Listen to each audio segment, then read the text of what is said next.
quelqu'un le regardait, et-il le savait. Activez les notifications, car YouTube ne vous montre plus tout. Commentez votre ville dans les commentaires. Vous pensez qu'il est vraiment fou? Ou qu'il a raison? Et restez jusqu'à la fin. Vous ne croirez jamais si qu'elle continue. Asterisk la pluie tombait sans bruit sur les vitres opaques de l'appartement. Marcel, 78 ans, n'aimait plus vraiment le silence. Pas depuis qu'il n'était plus là. Pourtant, si c'est là, quelque chose le poussa à allumer l'ordinateur, chose rare pour lui. Il ouvrit les bons coins, sans trop savoir pourquoi. Une habitude d'un autre temps, une nostalgie mal placée. Et là, il la vit. La mime, une chaise en velours. Vert, les accoudoirs arrondis, et les pieds en bois fonds sculptés. Exactement comme celle sur laquelle Hélène licite ses romans au coin du feu, dans leur première maison. Il cliqua le curseur. L'annonce disait simplement, à donner, vieille chaise, bonne état, urgent, quartier Bellecour. Quelque chose cloquait. La photo semblait flow, comme si elle avait été prise à travers une vitre imbue. Mais le plus étrange, c'était la date. L'annonce était marquée comme récente, mais il reconnaissait si fond, cette tapisserie, si lustre, si n'était pas une photo récente. C'était leur ancien salon. Le même, exactement. Il hésita. Pendant de longues minutes, il restifige, le doigt sur la souris. Puis, comme pousse par une force ancienne, il envoya un message. Bonjour, je suis intéressé. Est-elle toujours disponible? Il n'espérait pas de réponse, mais elle arriva. Instantanément, oui. Venez sur 21H, rue des Cedars, 4 Porte introuverte. Aucun nom, aucune formule de politesse. Marcel sentit un frisson remonter à ses nuques, comme un air glacé dans un grenier, ferme depuis trop longtemps. Mais il n'y pouvait pas s'y errer maintenant. Il enfila son vieux manteau, le même que celui qu'il portait le jour où Hélène avait dit oui sous la pluie. La rue des Cedars. Était à 10 minutes à pied. Il n'y avait rien à perdre. Ou peut-être tout à retrouver. Il n'avait pas allumé une lampe, en partant. Il préférait marcher dans l'ombre, comme si suivait une mémoire. Les meubles étaient anciens, très anciens. Les murs sentaient une odeur de papier moisi et de cire oubli. Il grimpa. Les escaliers lentement, chaque marche semblant craquer un peu plus fort que la précédente. Au four étage, comme promis, la porte était entrouverte. Personne n'y l'attendait. Du moins, en apparence. Il entra. La lumière du couloir projetait une faible lueur sur les meubles couverts de draps blancs. Au centre du salon, comme passé là par un souvenir, la chaise, intacte, comme neuve. Mais elle semblait vibrer. Comme si elle respirait doucement. Marcel s'approcha. Il tendit la main. Et au moment où ses doigts effleurent le velours, une voix douce, lointaine, presque chantante, lui murmura à l'oreille. Tu te souviens de la première fois où tu as rêvé de moi? Il se retourna brusquement. Mais il était seul. Asterisk, il restait debout, immobile, à quelques centimètres. Dans les chaises. La voix qu'il avait entendue résonnait encore doucement dans ses têtes, comme un écho trop ancien or être inventé. Pourtant, la pièce restait vide, figée dans une étrange paix poussière. Il cligna des yeux, mais rien n'y changea. Était-ce la fatigue? Ou la mémoire qui s'est réveillée? Il s'agenouilla lentement devant la chaise. Le velours vert semblait plus profond qu'avant, presque liquide et la lumière tremblante. Du lustre édient, il passa les doix disses. Les tissus étaient tièdes, comme si quelqu'un venait de s'y asseoir. Mais il n'y avait aucune trace visible. Just une sensation persistante, familière, dans le silence, une odeur s'éleva. Lager. C'est vin de lavande. Exactement celle qu'Olin utilisait pour parfumer les cousins du salon. Son cœur fit un bond. Il n'y avait pas eu cette odeur dans l'air en entrant. Elle venait de la chaise, ou de ses mémoires. Il inspira plus fort, les yeux mi-clos, submerged par un frisson doux et dot, il s'assit, lentement. Comme en entrée dans l'eau. Le tissu poussa son corps, comme s'il avait attendu ce moment. Rien n'y croqua, rien n'y bougia. Mais en fermant les yeux, il sentait tout tourner doucement autour de lui. Comme si la peace, les mœurs, les souvenirs, glissant vers un autre temps, des pas d'enfance. Un vieux qui crépit. Un vieux disque de Charles Trenet, jouant quelque part, loin derrière les années. Il ouvrit les yeux brusquement. Tout était normal. Pourtant, une tasse de vie fumait doucement sur la table basse. Il jura qu'elle n'était pas là, une avant date, elle se leva d'un coup, le souffle court. Les straps blancs qui couvraient les meubles ondulèrent en épines, comme s'ils retenaient leur souffle. La tasse était baissée sur une soucoupe porcelaine bleue, identique au service de mariage qu'il avait reçu en 1972. Une infime goutte perlait le long du bord. Encore chaude. Marcel recula d'un pas. Quelqu'un jouait avec ses nerfs, ou avec ses souvenirs. Il tourna la tête vers le couloir. Rien. Aucun bruit. Et pourtant, il sentait une présence calme, rassurante. Comme celle de Lynn, quand elle lisait qu'il l'observait en nigh. Silence dot il revint vers la chaise. Elle semblait l'appeler. Pas avec des mots, mais avec quelque chose de plus ancien. Une chaleur dans la poitrine. Une envie de rester là, de cauder, de se laisser aller. Il s'assit à nouveau, cette fois, sans peur.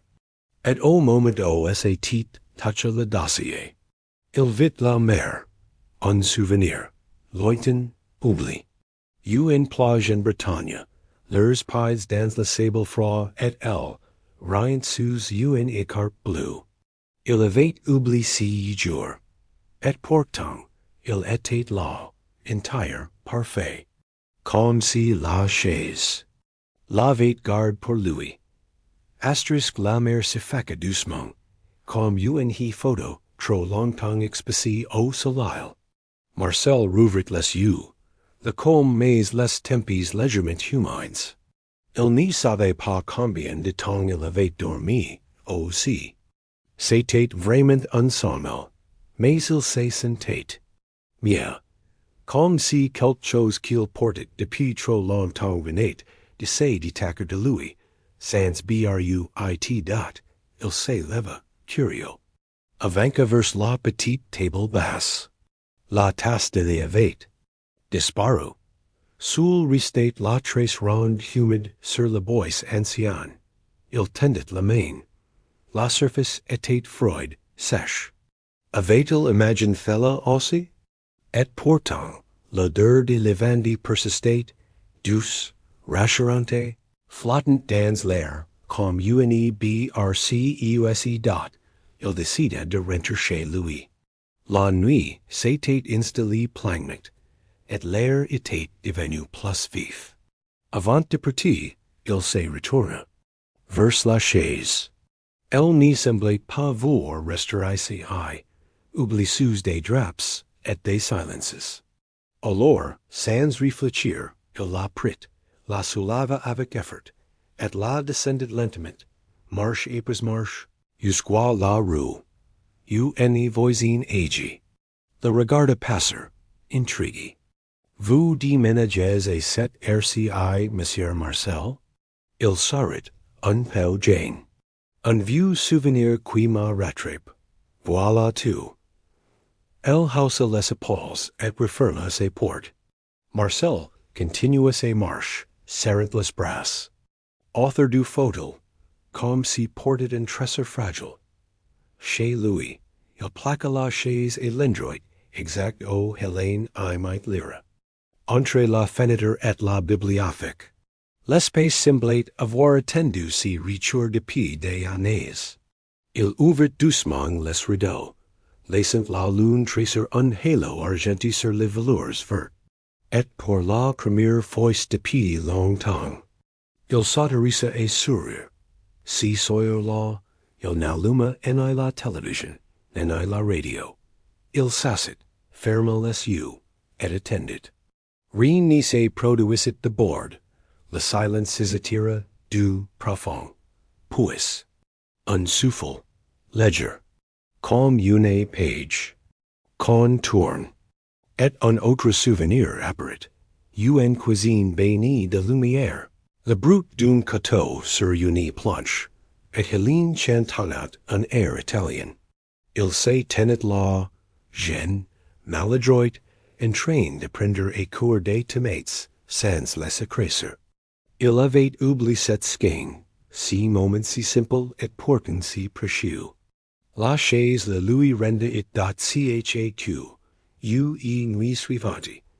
Il revint s'y asseoir. Et chaque fois, un nouveau fragment surgissait. Parfois une odeur, parfois un rire, parfois un goût, un monde oublié dans les plis du velours. La chaise n'y parlait pas. Elle racontait, avec patience, avec tendresse, comme Hélène le faisait, mais au bout de quelques nuits. Il remarqua quelque chose d'étrange, certains souvenirs. N'étaient pas les signes, asterisk. Si cela, tout semblait différent. L'air de la pièce était plus épais, presque chargé de quelque chose d'invisible. Marcel s'installa dans le fauteuil avec le même rituel silencieux. Il s'y attendait à revoir un souvenir à lui, un parfum familier, une skein tendre de son passé. Mais si qu'il vit, il ne le reconnut pas. Un train, ancien, des banquets en cuir craquelé. Une femme jeune élégante, en robe bleue, regardant par la fenêtre. Elle avait les yeux remplis de larmes silencieuses. Il n'avait jamais pris. Si train n'y connaissait pas cette femme. Et pourtant, il la voyait avec une clarté troublante, comme si licite dans SMI MOI aridat. Il ouvrit les yeux brusquement, la gorge nouée. Il resta un moment sans bouger, écoutant les bruits de son appartement, cherchant à retrouver ses repères. Était-ce un rêve méable au souvenir de quelqu'un d'autre? La chaise ne lui avait jamais montré cela. Pas encore dat le lendemain, il tenta à nouveau. Il voulait revoir Hélène, son sourire, leur passe. Mais cette fois encore, si il n'y fut pas elle. Il vit un petit garçon courir dans un jardin sec, une casquette trop grande sur la tête. Une voix maternelle l'appelait au loin, mais il n'y s'arrêtait pas. Il riait, libre, solitaire. Marcel n'y connaissait pas si petit enfant dot. Il se leva du fauteuil lentement. Approcha ses mains du dossier, le caressa du bout des doigts. Qui êtes-vous? Vraiment? murmura-t-il. Les velours semblaient vibrer légèrement sous ses paumes, comme si la chaise avait, écoute, au goût concret. Et si elle gardait aussi les rêves des autres? Tout ce qui s'y était assis avant lui? Il passa la journée à réfléchir. La mémoire humaine est capricieuse, mais cela, c'était autre chose. C'était trop précis, trop vivant. Il se rappela l'annonce étrange. pas de nom, pas de téléphone. Just you and the address et une promesse silencieuse. Peut-être qu'il n'était pas le premier à la découvrir. Peut-être qu'il n'était que le dernier à y croire. Le soir. Venu, il prit un carnet et spiral et un stylo. Si devait voir d'autres vies, il voulait les noter. Peut-être qu'une écrivant, il comprendrait. Peut-être que ces souvenirs appartenaient à des aims perdus. Ou à des histoires qu'il fallait enfin raconter. Pasteur, que c'était à ses missions, et puis cette date il s'assit dans le fauteuil, carnet posé sur les genoux. La pièce était calme, presque suspendue. Une lumière douce baignait le coin lecture. Lorsqu'il ferma les yeux, une odeur de pain chaud envahit ses narines. Il entendait des pas précipités sur du parquet, un rire de femme, et la certitude, glacée, que ci n'était pas encore son passe. Alors, il écrivit. Judy Sawyer, une boulangerie, une femme aux mains blanches. Elle plaire in pétrissant la pâté, quelqu'un qu'elle attend, un silence long, et un regret. Asterisk les jours suivants, Marcel s'installa dans le fauteuil chaque soir, toujours à la même heure, carnet en main, puis rat et accouderci que le silence voulait lui confier. La routine devenait presque sacrée, et à chaque fois, un nouveau fragment d'existence surgissait. Comme si la chaise tried pour lui, des souvenirs longtemps égars dans un monde que personne n'y voulait plus voir. Un homme en uniforme, assis au bord d'un lit, une lettre froissée dans la main. Une jeune fille, dans une salle de danse vide, tournoyant seule au rythme d'une musique intérieure. Une vieille dame dans un grenier, caressant un manteau d'enfant. Aucun de ces visages n'était le sien, mais il les sentait. Il les connaissait presque. Chaque rêve s'imprimait en lui, comme une empreinte laissée dans la neige date. Il commença à coller des post-it sur les pages de son carnet. Bleu pour les souvenirs tristes, jaune pour les doux, vert pour les mystérieux. En une semaine, le carnet en débordait. Et pourtant, la chaise n'y semblait pas vouloir s'y arrêter. Elle continuait à parler, à offrir, à confier. Un matin, en relissant ses notes, Marcel sentait une étrange évidence. Certains histoires se recoupaient. Le petit garçon au jardin. Sec revenait, plus vieux cette fois, assis dans une cuisine vide. La danseuse solitaire apparaissait ensuite dans un souvenir capital, tenant la main d'un homme endormi. Les fils invisibles communiquaient et se no dot, et si tous ces fragments appartenaient à un même monde? Un monde dont les fils s'estaient de tisses et que la chaise tentait de rassembler? Il sentit une émotion, douce mais pressante l'envahir. Pour la première fois depuis longtemps, il n'était plus seul.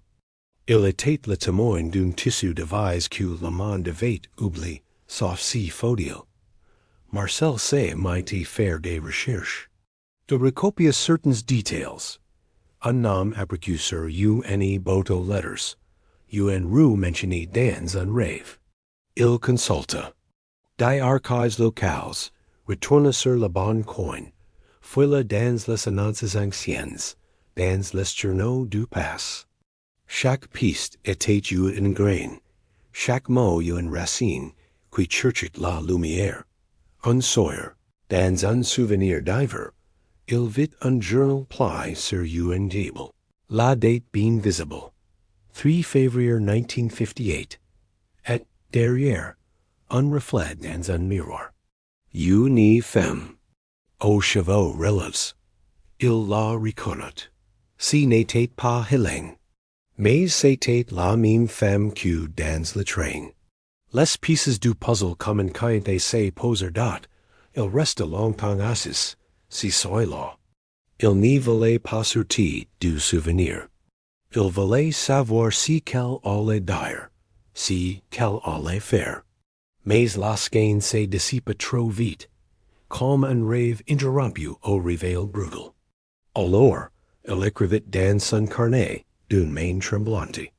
Elle revient, encore, elle sait plus j'y regarde, et moi, j'y veux l'aider. Et pour la première fois, une question s'imposait lui, clair, luminous, irréfutable. Et si la chaise m'avait choisi pour recourir si, quia it perdu? Asterisk si maintenant la lumière entre doucement et traverse les rideaux tires. Marcel s'éveilla avec une idée fixe, un nom sur la bout de la langue. Il n'y savait pas d'où cela venait, et ni pourquoi cela semblait si urgent. Il se leva lentement, enfila ses robes de chambre, et retourna au carnet pose, près du fauteuil. Là, au bas d'une page griffonnier la hate, un mot latin date, clémence, le prénom vibrait dans ses titres, comme une cloche ancienne. Il n'y se rappelait palavre écrite. Pourtant, l'encre est bien la sienne, la calligraphie aussi. Il le relut plusieurs fois. Clémence, était-ce la femme du train? La femme du miroir in 1958? Tout semblait se resserrer author. D'elle, elle revenait, nuit après nuit, sans jamais parler vraiment. Just des gestes, des regards, une présence. Si jour-là, Marcel sortit. Le froid lui mordait les jaws, mais il n'y s'en souciait pas. Il alla à la bibliothèque municipale. Chercha dans les archives du quartier Bellicourt. Il demanda timidement si y avait eu une Clémence, résident rue des Cedars, dans les années 50. L'archiviste, un jeune homme éteint mais curieux, accepta de fouler, après un air de recherche. Ils trouvèrent un vieux registre électoral. Clémence Dupré, 4 E Edge, même adresse, même apartment. Marcel sentit un frisson dans la nuque. Elle avait existe. Elle n'était pas une invention de la chaise, ni de son esprit fatigue. Elle avait vécu là.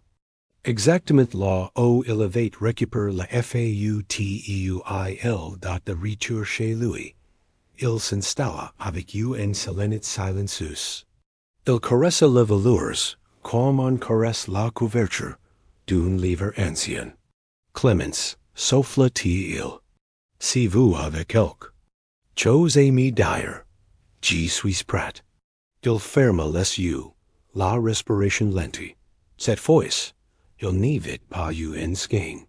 Il entendait une voix, douce, grave, déposée dans l'air comme un secret confit et la nuit. Elle disait simplement, je n'ai jamais pu écrire. Aidez-moi, puis le silence. Long, profond, lourd. Marcel sentit une larme glisser le long de ses joues, sans tristesse. Comme une réponse à une peine qui n'était pas la sienne, mais qu'il partageait de son RMA, is dat, il ouvrit les yeux. Et là, sur la table basse, une lettre plie. Il n'y avait aucun vent dans la pièce, rien n'avait bougé.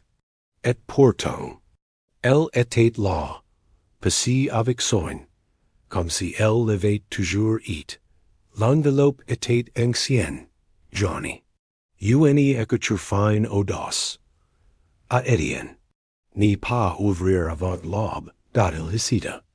Était-ce réel? Était-ce une approuve? Une call? Il prit la lettre entre ses mains. Le papier était fragile, presque vivant. Il la porta à son cœur un instant, puis la posa doucement sur ses genoux. Il décida d'étendre. L'aube n'était plus si loin. Dans l'ombre paisible du salon, les chaises semblaient veiller avec lui. Comme si elle savait que quelque chose était sur le point de se dénouer. Que le plus dur n'était pas de lire cette lettre, mais de comprendre. Pourquoi elle lui avait été confiée. Lorsque les premières lueurs de l'aube effleurent les rideaux, Marcel était toujours éveillé. La lettre reposait sur ses genoux, intacte, presque chaude, comme si le papier attendait le bon moment pour révéler son secret. Le silence de l'appartement n'était pas vide. Il était plein d'attente. De souffle suspendu dot, de l'allume une petite lampe et abat-jour jaune, celle qu'on utilisait autrefois pour tricoter en fin d'après-midi. La lumière douce caressa la pièce, réchauffait les contours familiers. Il inspira profondément, gaplia lentement l'enveloppe, comme si touchait la mémoire d'une autre époque dont la lettre était courte, écrite à la plume. L'encre avait pâli, mais les mots dansaient encore sur la page avec une clarté troublante. Étienne, je t'ai attendu à la gare, chaque dimanche. Tu n'es jamais revenu. On m'a dit que tu étais parti. Moi je sais que tu m'aimais. Tu n'y t'en vas pas. Tu n'as jamais cessé de t'aimer. Ta Clémence. Marcel relut les mots plusieurs fois. Il sentit une douleur sourde, ancienne, se glisser dans ses poitrines. Il n'y connaissait en Étienne. En Clémence. Mais ces lignes résonnaient en lui comme une confession restée trop longtemps enfermée. Une page restée plie. Une promesse jamais entendue. Dado regarda author de lui, comme si espérait qu'elle serait là. La femme du train. La voix douce, le regard dans le miroir, Clémence. Et puis, quelque chose attira son attention. Une légère odeur de lilas. Pas forte, juste une touche. C'était le parfum préféré de Lynn. Mais ici, il semblait porter un accent différent. Comme une touche d'au revoir, venu d'une autre vie dont il s'élève, portant la lettre entre les mains comme une offrande. Il la glissa entre deux pages de son carnet et la section verte, souvenirs mystérieux. Puis, il s'assit dans la chaise, les yeux fermés, prêt à écouter. Mais cette fois, il n'y vit rien. Aucun rêve. Aucun souvenir dans la chaise était silencieux, comme apaisé, comme si elle avait enfin dit ce qu'elle devait dire. Et Marcel comprit. Il avait été un passeur, un témoin. Il avait offert sa présence. Pour que des paroles oubliées puissent trouver un écho. Et maintenant, si réel était accompli, mais au fond de lui, une autre certitude murmurait. Si n'était pas être pas la fin, pas être que d'autres lettres attendaient encore, d'autres regrets, d'autres histoires coincises dans l'esprit du velours. Et lui n'était pas encore prêt à ranger le carnet, dont il posa la main sur l'accoudeur, le cœur lent. Puis il murmura dans le silence. Clémence, où que vous soyez, je lui ai lu votre lettre. Il le sait maintenant. Vous pouvez dormir. Et moi aussi. Asterisk le jour suivant fut silencieux. Trop silencieux. Marcel n'entendit une voix, n'en. Souvenirs. La chaise immobile semblait endormie. Il passa l'après-midi à relire ses carnets, caressant du doigt chaque page, comme pour révéler les mots. Clémence avait disparu, mais il sentait qu'elle avait ouvert quelque chose. Une porte plus grande dado crépuscule. Il fit chauffer de l'eau pour enlever la verveine, ajuda une cuillère de miel, et s'installa à nouveau. Il n'attendait rien. Il voulait juste être là. Dans la pénombre douce, une pensée lui traversa l'esprit. Et si la chaise décédait, et qu'elle montrait les souvenirs? Et si lui, Marcel, Avate et choisi parce qu'il sava accouter en silence, il ferme les yeux, lentement, sans espoir. Et c'est là que tout recommence, un parfum de tata brun, un bois de chauffage qui craque, puis une voix de home, une voix rock, see, qui murmure dans l'obscurité, je n'y suis pas parti, en ma empatch. Dis lui que je n'ai jamais cessé de crier. Marcel ouvrit les yeux. Rien. Personne. Mais les mots résonnent encore dans l'air il. Saisit son carnet. Tourne une page. Ajuda une nouvelle note. Un nouveau fil. Voix de home. Tata. Il n'a pas pour revenir. Était-ce idiot? Ou un autre? Chaque détail comptait. Il commençait à comprendre que ce fauteuil n'était pas un objet, mais un carrefour. Une mémoire collective nichée dans le tissu de quotidien l'ennui tomba sur la ville. Des lampadaires projetaient des halos flaus sur les facades. Et dans l'appartement de Marcel, une lumière restait allumée. Il n'écrivait plus. Il écoutait. Les chaises, elles, vibrent doucement. Pas de mots cette fois, mais des images. Des scènes anciennes. Un café d'avant-guerre. Un piano. Une bague oubliée. Chaque soir suivante apporte un nouveau fragment. Parfois des souvenirs entiers. Parfois une simple émotion. Il apprenait à les accueillir sans juger, sans chercher à les comprendre immédiatement. Il devenait un gardien de ses vies. Le dormir confident de voix effaces. Un matin, il recueillit une carte postale dans ses bottes. Aucune adresse d'expéditeur. Just une photo d'une porte breton. Et au dos, une écriture ancienne. Merci de voir lu pour moi. Si, il reste longtemps devant la fenêtre. La carte et la main. Le ciel était clair. The silence paisible. Il n'était plus seul. Il comprit que certaines histoires avaient tendu décennies pour être entendues. Et qu'il était prêt à continuer. Pas pour lui, pour elles. Pour ceux qui avaient aimé, attendu, pleuré, et que le monde devait oublier. Et chaque nuit, dans le fauteuil, il murmurait simplement, je suis là. Parles, je vous écoute. Asterisk les pages de son carnet étaient maintenant gonf lise, pleines de signes, de dates imaginées, de noms divins. Marcel avait pris l'habitude de noter chaque fragment comme un moine recopiant les évangiles oubliés dans anonymes. Il n'y cherchait plus et tout comprendre. Il s'émerveillait simplement que ces voix lui fassent encore confiance. Un après-midi d'automne, alors que les feuilles mortes crettaient doucement le rebord de ses fenêtres, il relut tout ce qu'il avait écrit.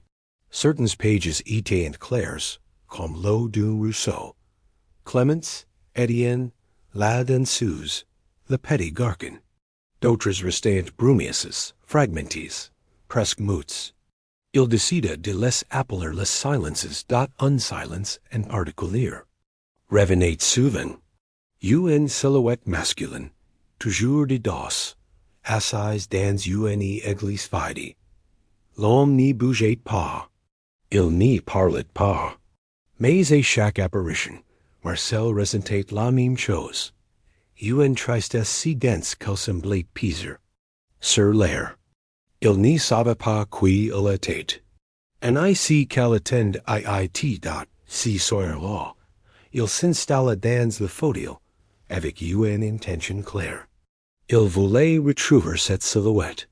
S'il n'y pouvait pas entendre ses voix, peut-être pouvait-il lui en offrir. Une, lui prêter ses mots. Il ferma les yeux, la main passée sur le carnet, ouvrit à une page blanche, comme une invitation. L'image revint, plus précise. L'on portait un manteau long sombre, les cheveux pauvres et seuls, légèrement en douce. Sur la banque et quitte de Louis, un vieux chapeau pose. Rien d'autre. Pas de brute. Pas de mouvement. Sauf un battement sourd. Comme un corps trop longtemps retenu. Marcel sentait à ses gorges ses serrures. Il comprit soudain que si n'était pas seulement un souvenir, c'était un regret figé dans la pierre. Un moment non vécu, il chuchota dans le silence. Tu peux me dire. Je suis là. Tu peux me dire. Rien, mais l'air semble séduire. Comme si, et de faute de parler, l'homme avait entendu. Le lendemain, en ouvrant son carnet, il découvrit une ligne écrite à l'encre sèche. Si n'était pas son écriture, il en fut certain. Une phrase seule, passée au milieu d'une page blanche. Je n'ai jamais osé lui dire que je l'aimais. Pas de signature. Just cette verite, suspendue dot, au reste longtemps laissé sur cette phrase. Un telle chose, murmurée et travers le temps, contenait plus de vie qu'une bibliothèque entière. Il la recopia, doucement, et ajouta une note. Au crayon, pas de attendait, au pas une réponse. Just que quelque ne sait che dot si soit là, il n'y s'assit pas dans le fauteuil. Il resta debout et quitte, les doigts sur le dossier. Il murmura un merci, pour les silences, pour la confiance, pour les histoires qu'on n'y raconte que la nuit dot et dans ces murmures, la chaise resta silencieuse. Mais il savait qu'elle avait compr, ice dot asterisk, une semaine passa sans apparition. Le fauteuil restait calme, presque sage. Marcel continuait de s'y asseoir chaque soir, avec le même respect, la même lenteur, comme un rituel ancien. Il n'y voyait plus d'images, n'entendait plus de voix. Mais il sentait quelque chose changer, comme si les rêves s'étaient posés, comme si un nouvel acte commençait, un matin, alors qu'il vidait un vieux tiroir jamais ouvert depuis des années, il découvrit une petite botte en fer. Il n'y s'en souvenait pas. Il l'ouvrit, curieux. À l'intérieur, une clef rouillée, une photo noire, et blanc d'un enfant sur un vélo, et un papier pli. En lettres fines, il lut Bureau du fond, sous la latte fendue. Son corps accéléra. Si n'était pas son écriture. Il en était sûr. Et pourtant, la botte était là, dans son meuble. Était-ce un souvenir qu'il avait oublié? Ou un message glisse par les rêves eux-mêmes? Il se leva d'une bonne foule. Le petit bureau de bois près de la fenêtre souleva une latte au hasard. Là, dans l'ombre, un objet métallique brilla. C'était une broche ancienne. Une fleur en nacre, délicatement sculptée, avec des initiales gravies au revers. C.D. Clemens Depré. Il s'assit, bouleversé. Elle avait existe. Il tenait dans ses mains quelque chose qu'elle avait probablement porté. Et maintenant, d'elle se trouvait chez lui dot. Il posa la broche sur la table, près du carnet. Le fauteuil semblait s'éveiller lentement à sa présence. Un frisson doux parcourt l'air. Il s'y assit sans réfléchir. Ferma les yeux. Et la mer revint, pas la sienne, celle d'un autre. Une plage haut, un jeune homme jouait de l'harmonica, un chien courait. Une jeune fille riait sous un chapeau de paille. Marcel ouvrit les yeux. Il se leva lentement et, prise d'une intuition, ouvrit un tiroir de ses commodes. Là, enfoui sous des papiers, reposait un petit harmonica oublié depuis son enfance. Il n'y s'en rappelait même plus. Et pourtant, il était là. Il souffla une note, faible, lointaine, mais juste. Une semaine passa sans apparition. Le fauteuil restate calm, presque sage. Marcel continuait de s'asseoir chaque soir, avec le même respect, la même lenteur, comme un rituel ancien. Il n'y voyait plus d'images, n'entendait plus de voix. Mais il sentait quelque chose changer. Comme si les rêves s'étaient posés. Comme si un nouvel acte communiquait. Un matin, alors qu'il vidait une vieux tiroir jamais ouverte depuis des années, il découvrit une petite boîte en fer. Il n'y s'en souvenait pas. Il l'ouvrit curieux. Et l'intérieur, une clef rouillée, une photo noire, et blanc d'un enfant sur un vélo, et un papier pli. En lettres fines, il lut Bureau du fond, sous la latte fendue. Son corps accéléra. Si n'était pas son écriture. Il en était sûr. Et pourtant, la boîte était là, dans son meuble. Était-ce un souvenir qu'il avait oublié? Ou un message glissé par les rêves aux mêmes? Il se leva d'une bonne foule. Le petit bureau de bois, près de la fenêtre, souleva une latte au hasard. Là, dans l'ombre, un objet métallique brilla. C'était une broche ancienne. Une fleur en nacre, délicatement sculptée, avec des initiales gravies au revers. C.D. Clemence Desprez. Il s'assit, bouleversé. Elle avait existé. Il tenait dans ses mains quelque chose qu'elle avait probablement porté.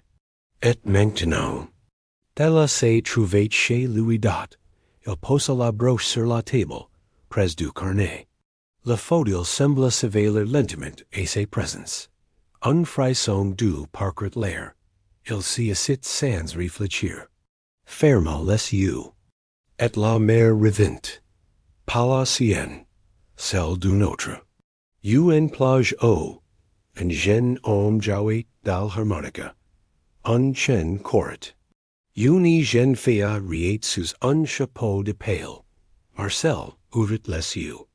Il se leva lentement, prise d'une intuition, ouvrit un tiroir de sa commode. Là, enfoui sous des papiers, reposait une petite harmonica, oubliée depuis son enfance. Il n'y s'en rappelait même plus. Et pourtant, il était là. Il souffla une note, faible, lointaine, mais juste. Ce n'était plus une simple chaise. C'était un catalyseur, un pont entre les souvenirs et les choses tangibles, et les objets qu'elle possédait. Peut-être n'était à elle, est pas tous à lui. Peut-être avait les voyages. Attendu, patiente pour aider vos. Touches, reconus. Sur là, il alluma une bougie, posa la broche, la photo, la clef, et la harmonica, author du fauteuil. Comme une veille douce par les mémoires sans voix.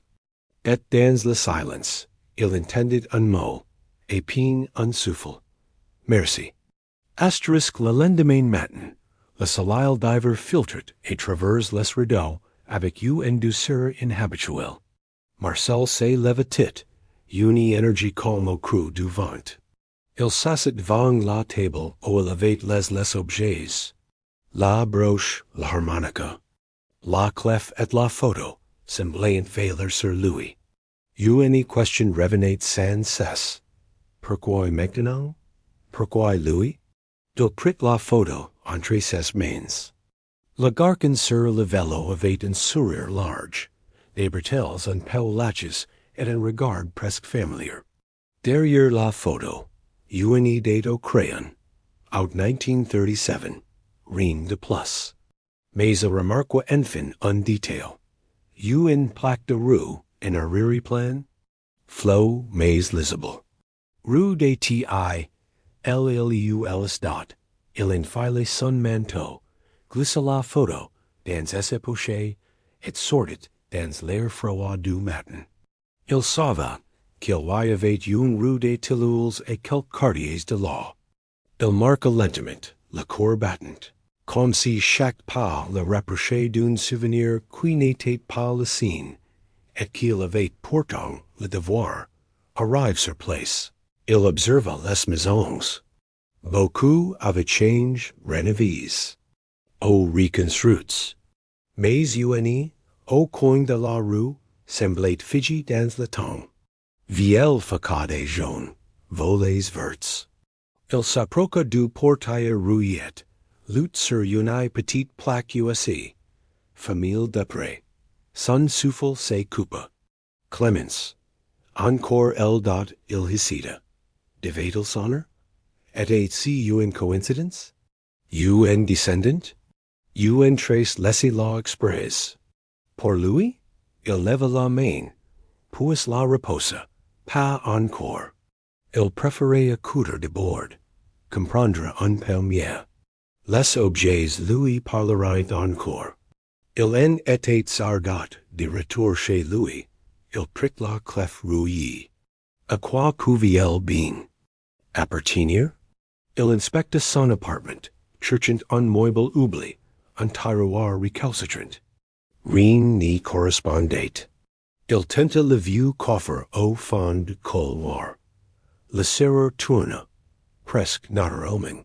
Et l'intérieur, des papiers anciens, des lettres, un carnet de bal date de 1935.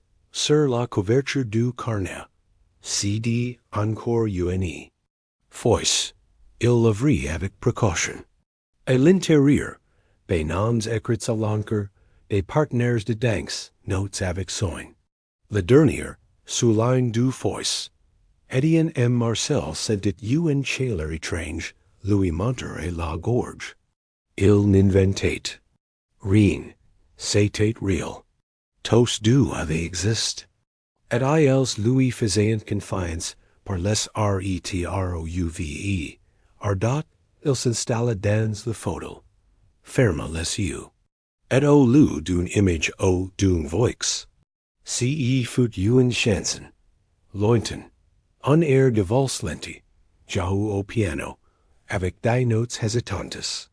Il reconnut l'air. Hélène le fredonnait parfois, sans savoir d'où elle le connaissait. Peut-être, la mémoire des objets passe aussi par les gestes de QUOTID, IEN, dont il se laissa bercer par la musique silencieuse. Le fauteuil respirait sous lui, comme recherchant. Et il comprit que si qu'il écrivait, si qu'il découvrait, n'était pas que pour lui. C'était pour eux. Pour tous ceux que le monde avait laissés derrière. Asterisk l'ennui avait été court. Marcel avait rêvé d'une lumière chaude, d'un couloir étroit, rempli de cadres anciens, et d'un parfum de confiture de briquet.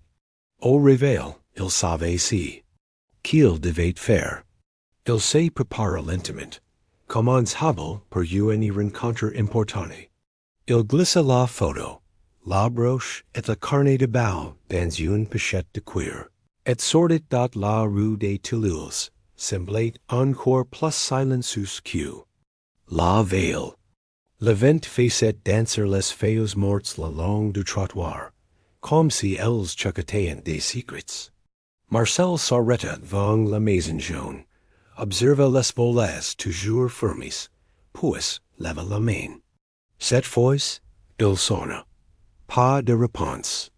Mais au bout de quelques secondes, il entendit un loquet bauger, puis le grincement d'une vieille porte. Une femme d'une soixantaine d'années apparut, fine, cheveux gris nus, yeux clairs et fatigues. Elle le regarda sans dire un mot, comme si elle l'attendait. Bonjour. Je suis désolé de vous déranger.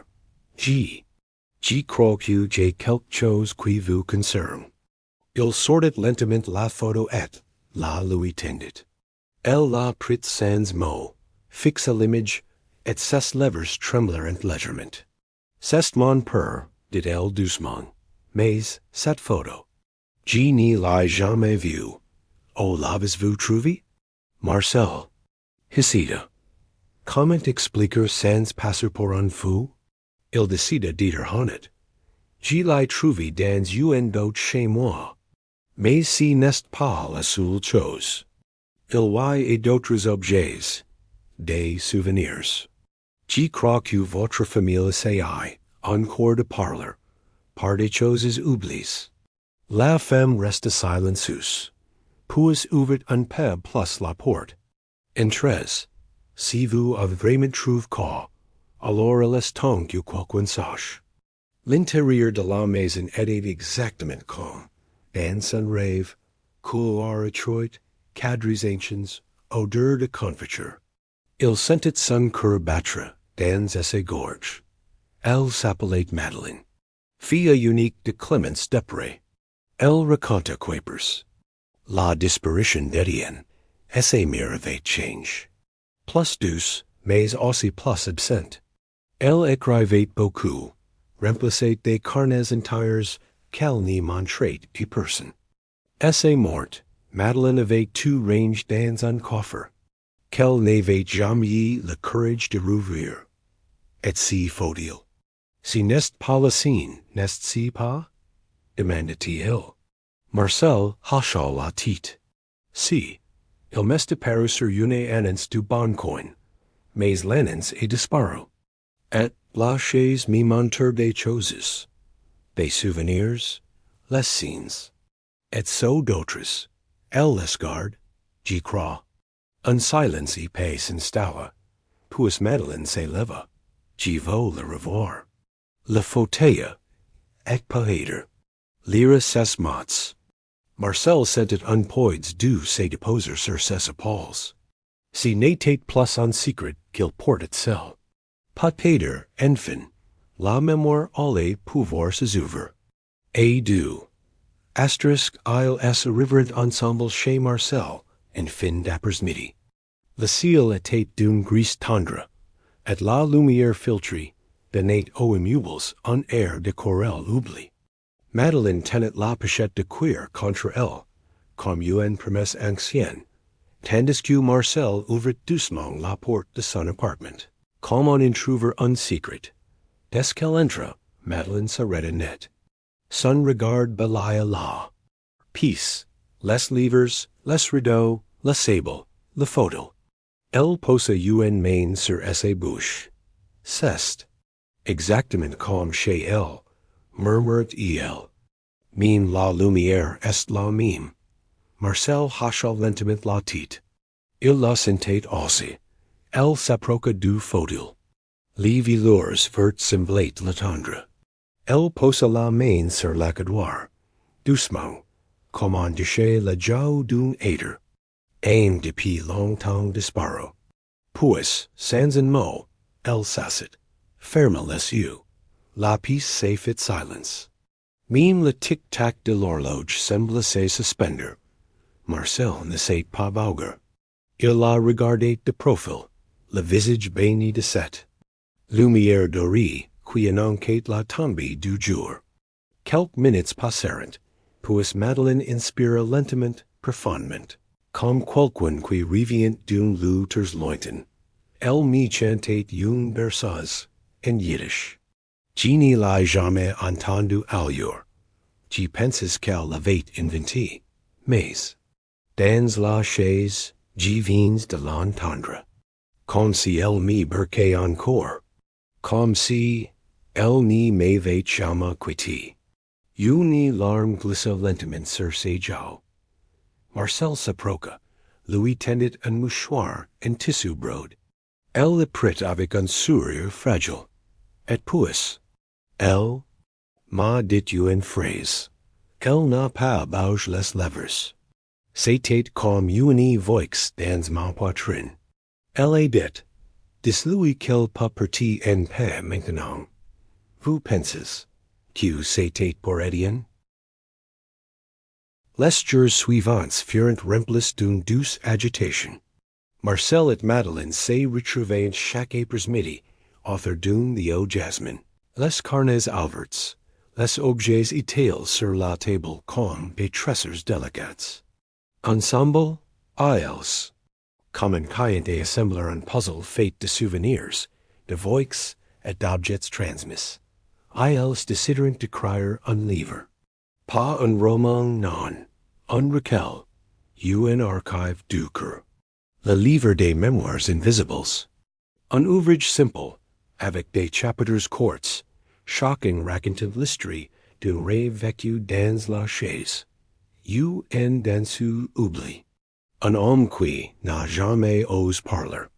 Une lettre jamais envoyée. Madeleine contacte une petite maison d'édition. Indépendante qui publie des récits de vie et de patrimoine oral. Et leur grande surprise, l'éditrice, une femme discrète nommée Lee, leur répondit avec enthousiasme. Ce projet me touchait. Et je dois vous dire, moi aussi.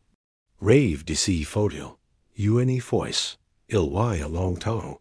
Marcel et Madeleine échangeront un regard. Si qu'il avait cru être un phénomène isolé, prenait soudain une autre dimension. Et si la photo apparaissait ce qui en avait besoin? Et si choisissait de se montrer à travers les rêves, les intuitions, les silences? Ils desiderant alors de joindre un chapitre spécial à la fin du livre. Un appel, une invitation à tous ceux qui, un jour, orient-vous au senti quelque chose d'inexplicable. Une odeur, un objet retrouve, une voix dans le sommeil. Un espace, pour les témoignages, pour agrandir le cercle. Chaque soir, Marcel continuait de s'asseoir dans la chaise. Parfois, elle restait silencieuse. Parfois, une image revenait. Mais si n'était plus une quote. C'était une offrande. Il accueillait ce qui venait, avec gratitude.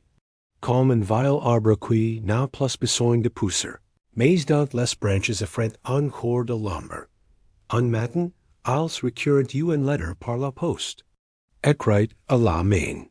Une femme de Bretagne racontait avoir trouvé une photo identique dans le grenier de sa grand-mère. Elle y avait dormi dedans. Elle avait rêve d'une valse dans un salon de lion. Elle avait reconnu les noms dans l'extrait du livre, publié sur Internet dont le corps de Marcel battait fort. Ce n'était plus une simple histoire. C'était une mémoire vivante, dispersée, prête à éclore, partout où l'on était prêt à écouter. Les photos n'étaient pas uniques. Au passé voyageait-il, changeait-il d'apparence. Comme un messenger discret du passé acute Madeleine, MU, propose qu'il organise une rencontre. Veillé. Un soir par mois, offre dans la chaise, pour ceux qui voulaient parler, écouter, partager. Et ainsi, si tu clémence avait commence, continuerait, dans le silence de leur salon, baigné de lumière dorée, Marcel regarda la chaise. Il posa la main sur l'accoudeur, doucement, et il lui sembla qu'elle respirait encore, paisiblement. Comme une vieille amie satisfaite, asterisk la veille eut lu un samedi soir. Le petit salon de Marcel s'était transformé en havre de mémoire. Quelques chaises en bois, une lumière tamisée, des tasses fumantes, et au centre, la fauteuil verte, intact, paisible, des personnes âgées, des joints, des voisins, des inconnus, tous réunis par un appel qu'aucun d'eux n'y savait. Vraiment nommer, ils vinrent un par, un déposer une photo, un bijou, une lettre. Chacun raconta un rêve, un parfum, un silence entendu dans la nuit. Marcel et Madeleine écoutaient. Ils n'y notaient pas tout. Certaines choses doivent rester flottantes, suspendues comme des poussières, dans un rayon de soleil. Quand vint le silence, celui qui tombait naturellement entre les mots, Madeleine alluma une bougie au pied du photo. Pour ceux qui n'ont pas encore parlé, mais qui viendront un jour.